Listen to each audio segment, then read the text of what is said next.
بسم اللہ الرحمن الرحیم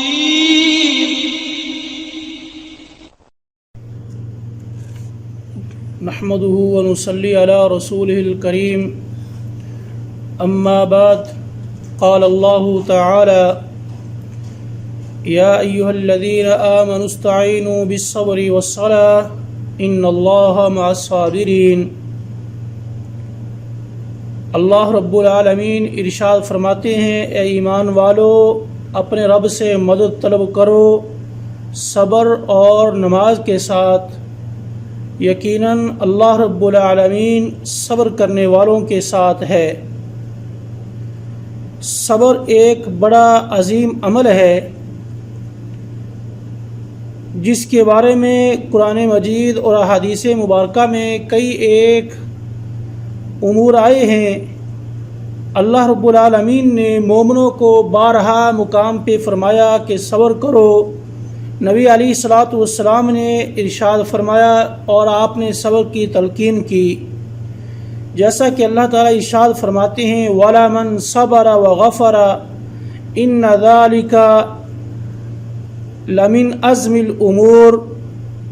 جس انسان نے صبر کیا، لوگوں کو معاف کیا، یقیناً یہ بڑے ہمت والے کاموں میں سے ہے، کیونکہ اللہ رب العالمین اپنے بندے کو کئی ایک طریقے سے آزماتا ہے، اس کو پرکھتا ہے کہ میرے بندے کا ایمان کتنا مضبوط ہے، جیسا کہ قرآن مجید میں فرمایا وَلَنَبْلُوَنَّكُمْ بِشَيْءٍ مِّنَ الْخَوْفِ وَالْجُوعِ وَنَقْصٍ مِّنَ الْأَمْوَالِ وَالْأَنفُسِ وَالثَّمَرَاتِ وَبَشِّرِ الصَّابِرِينَ۔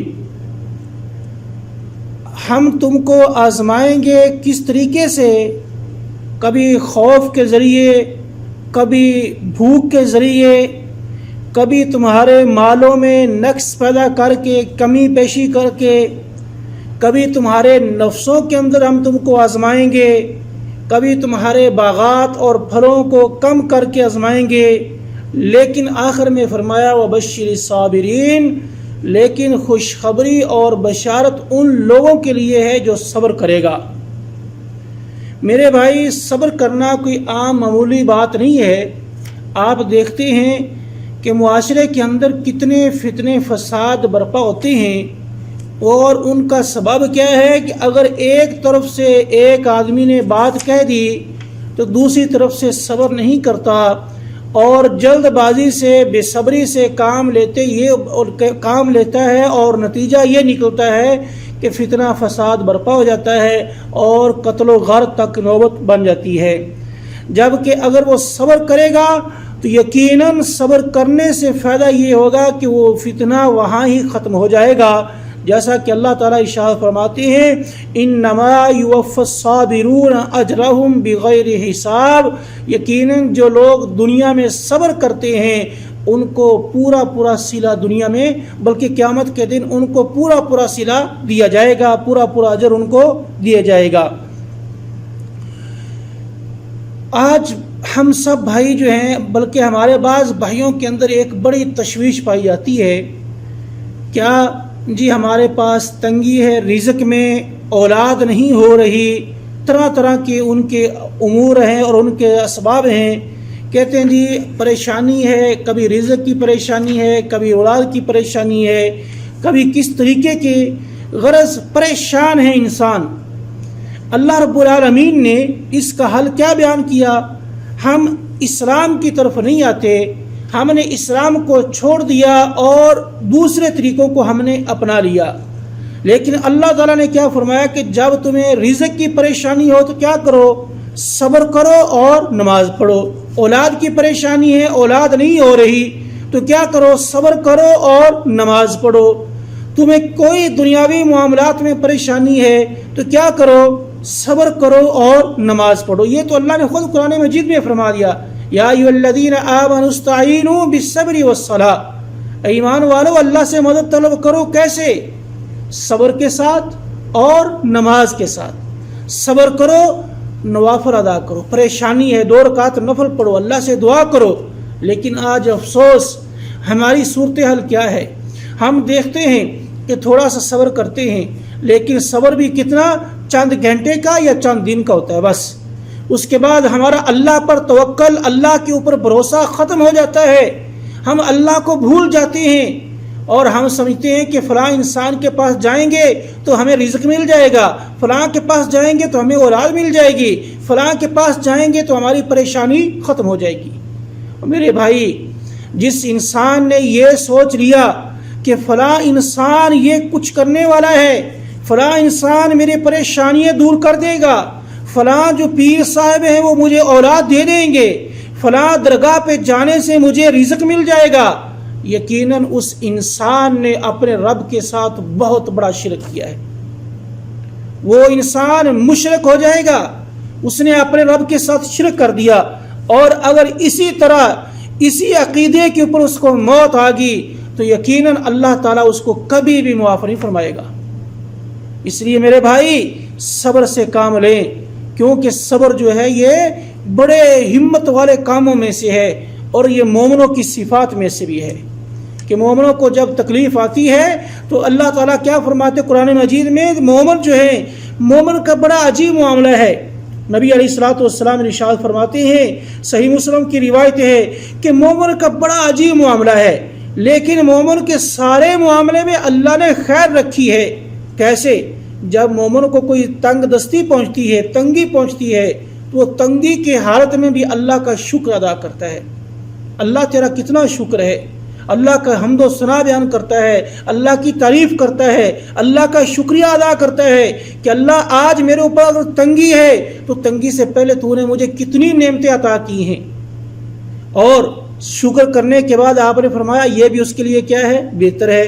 اسی طرح اگر اس کو تکلیف پہنچتی ہے، کوئی مصیبت آتی ہے، تکلیف مال میں ہو، اولاد میں ہو، جسم کے اندر ہو، کسی بھی طرح کی کوئی تکلیف اس کو پہنچے تو پھر بھی وہ کیا کرتا ہے، صبر کرتا ہے. آپ نے فرمایا یہ بھی اس کے لیے بہتر ہے. یعنی مومن کا تمام کے تمام معاملات جو ہیں ان کے اندر اللہ نے خیر رکھی ہے. تو میرے بھائی، صبر سے کام لیں اور صبر کو اپنے اوپر لازم کر لیں تو یقیناً اس کے بڑے بڑے فائدے ہیں. انسان کے گناہ معاف ہو جاتے ہیں. نبی علیہ الصلوۃ والسلام نے اپنی بیٹی کو بھی صبر کی تلقین کی.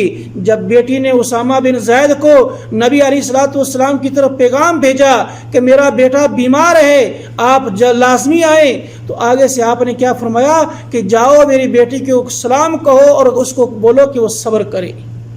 میرے بھائی، صبر جو ہے ہر انسان کو صبر سے کام لینا چاہیے، اپنی زندگی کے اندر صبر کو لازم کر لے.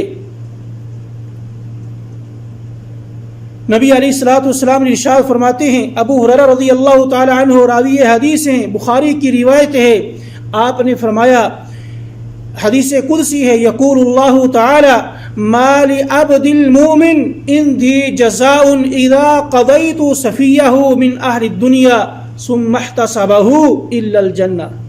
اللہ تعالیٰ ارشاد فرماتے ہیں، میرے بندے کی، یعنی مومن بندہ جو ہے، اس کی اگر میں اس کی دنیا میں محبوب ترین چیز کو اگر میں چھین لوں، اس کو قبض کر لوں، تو اس کو جو صلہ میں دوں گا اس کے بدلے میں وہ کیا ہوگا، جنت ہوگی. لیکن شرط کیا لگا دی، ثم احتسبہ، کہ اس نے صبر بھی کیا اور صبر کے ساتھ ساتھ اس نے ثواب کی امید بھی رکھی کہ اللہ تعالیٰ مجھے ثواب عطا فرمائے گا.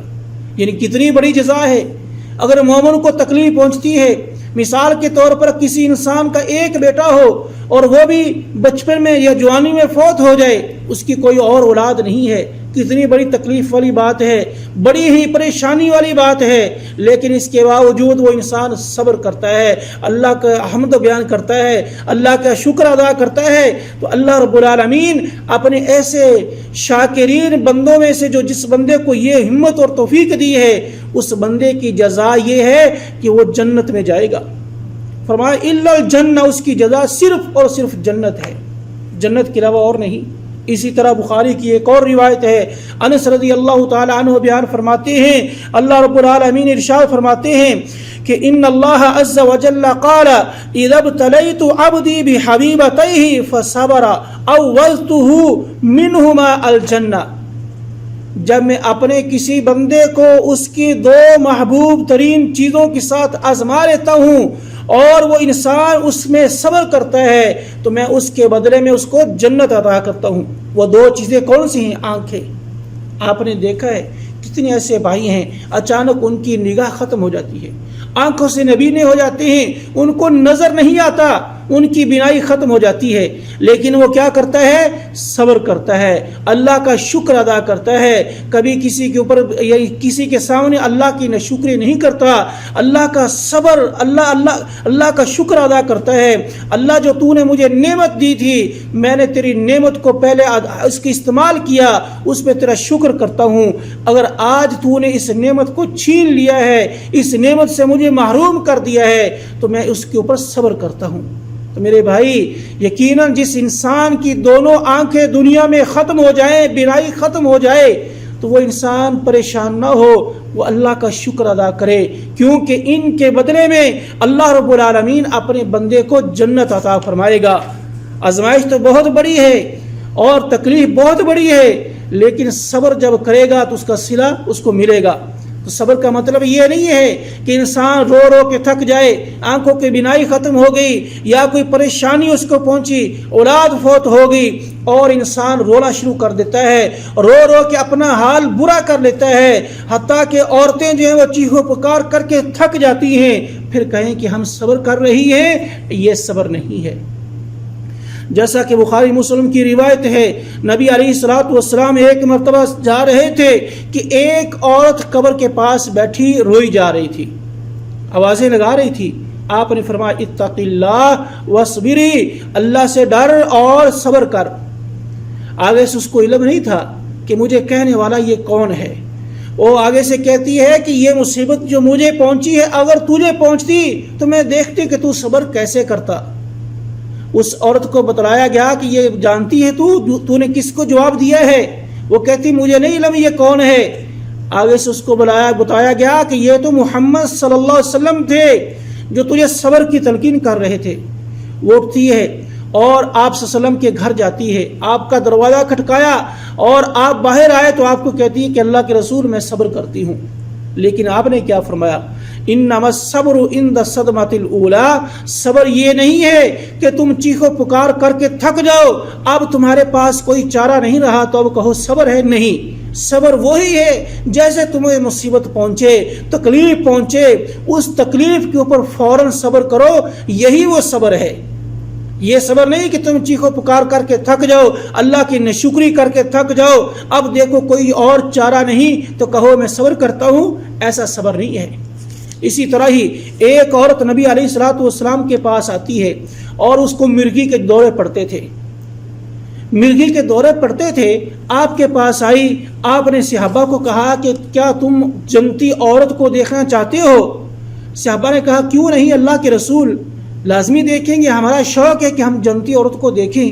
آپ نے فرمایا اس عورت کو دیکھ لو، یہ عورت جنتی ہے۔ شرط کیا لگائی؟ یعنی یہ عورت جنتی ہے۔ آپ نے فرمایا کہ یہ عورت نبی علیہ الصلوۃ والسلام کے پاس آئی، یعنی میرے پاس آئی، اور آپ یعنی آپ کے پاس جب آئی تو آپ سے سوال کرتی، اللہ کے رسول مجھے مرگی کے دورے پڑتے ہیں، میرے لیے دعا کرو اللہ مجھے شفا عطا فرما دے۔ آگے سے آپ نے کیا فرمایا؟ عبداللہ ابن عباس کہتے ہیں کہ آپ نے اس کو کہا کہ میں تیرے لیے دعا کر دیتا ہوں اگر تو چاہتی ہے، لیکن اگر تو صبر کر جائے گی، اپنی تکلیف کو برداشت کرے گی تو تیرے لیے جنت ہے۔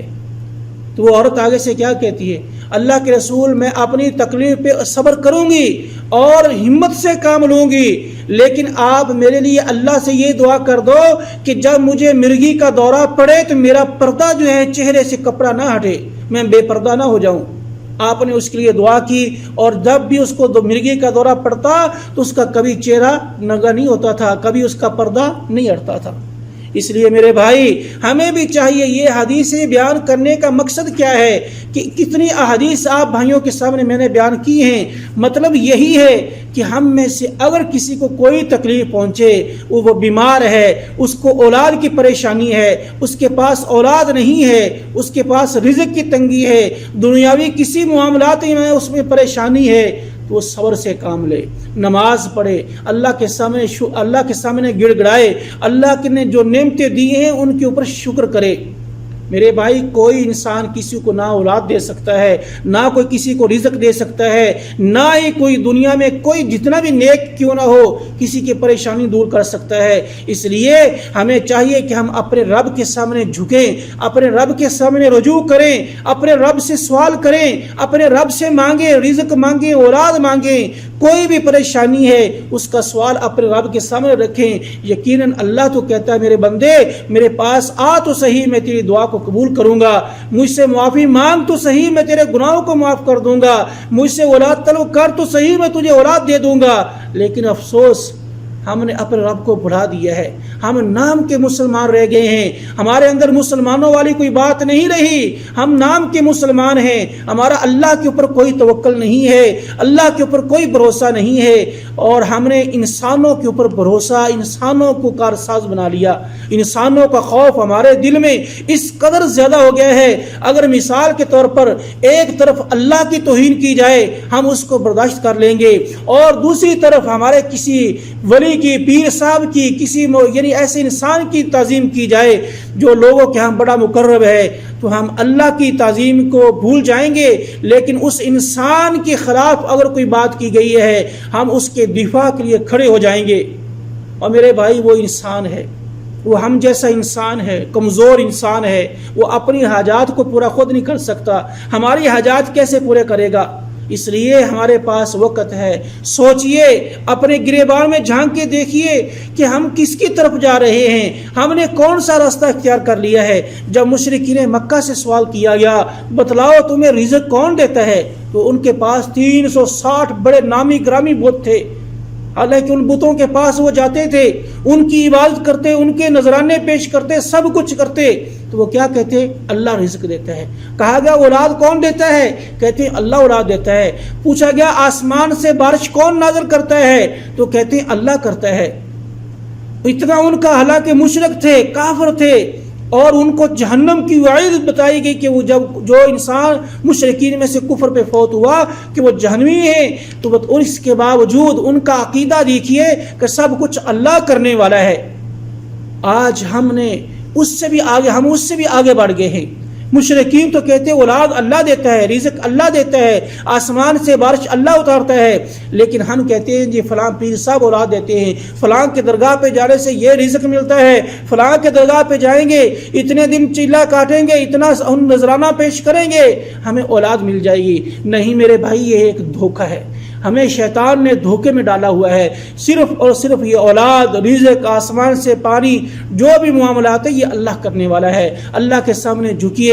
اگر اولاد نہیں ہو رہی تو انسان یہ دیکھے کہ اس میں اگر نہیں ہو رہی تو اس میں اللہ نے کوئی میرے لیے بہتری رکھی ہے۔ اگر میرا مال چھن گیا ہے، میرے پاس مال و دولت نہیں ہے زیادہ، تو وہ صبر سے کام لے، اللہ سے دعا کرے، اور یہ اپنے دل میں امید رکھے کہ ہو سکتا ہے اگر میرے پاس مال ہوتا تو کوئی اور نقصان ہوتا، کوئی فتنہ برپا ہو جاتا۔